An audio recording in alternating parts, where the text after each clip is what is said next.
दौरा कर रहे हैं अभी महाराष्ट्र का, उसके ऊपर आप क्या बहुत बहुत शुभकामनाएं सर। आप सर टेट का एग्जाम जो टेट का पेपर एक बार लीक हो चुका है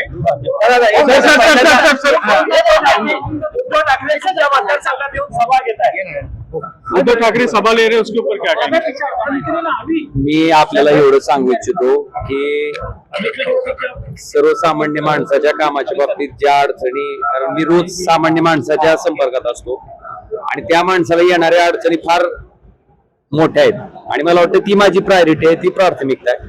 त्यामुळे त्या माणसाचं काम करणं माझी जबाबदारी आहे लोकप्रतिनिधी या नात्यानं. आणि आता सत्तेची जोड मिळाल्यामुळं त्या ठिकाणी निश्चितपणे अजून चांगल्या पद्धतीनं सामान्य माणसाच्या कामाला पडेल आणि सामान्य माणसाच्या कामातूनच मला वाटतं मी माझ्या सगळ्या टीकेला उत्तर देईन.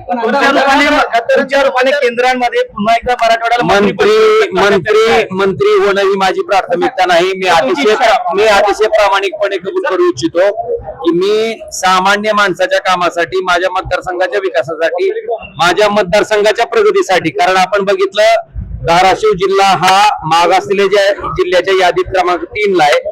त्या जिल्ह्याचा विकास करण्यासाठी, त्या जिल्ह्यातील सर्वसामान्य लोकांच्या अपेक्षा पूर्ण करण्यासाठी मी त्या ठिकाणी सत्तेच्या बाजूने आलोय आणि माझी प्राथमिकता मंत्री होणं नाही आहे. माझी प्राथमिकता सर्वसामान्य माणसाची कामं आणि तीच माझी प्रायोरिटी असणार आहे.